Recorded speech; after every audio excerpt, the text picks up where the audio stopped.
May available tayong top of the line 2018 Ford EcoSport Titanium. Ending 7, Brisbane Brown. Toyo tires, kakapalit lang nito ngayong February. And may minor scratches. Naka leather seats and naka sunroof na rin yan. 60,000 mileage. Automatic transmission. Sobrang kinis pa niyan. Maingat yung first owner. Actually, this is from first owner. Sa naghahanap ng naka-sunroof, may available na tayo sa interested.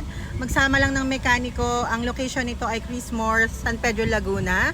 Sobrang lamig ng AC and naka-power button na rin ito. Naka-push start button. 1.5 engine, last PMS, August 17, 2024. SRP 420,000, free transfer of ownership sa cash, slight dinego, and sa financing 140,000 all in DP, 11,000 ang monthly for 3 years. Interested, nandyan yung number ko sa bio for faster transaction. Viber number ko po yan. Pwede po tayo magpa-pre-approval online. Mag-message lang po. Thank you and God bless you.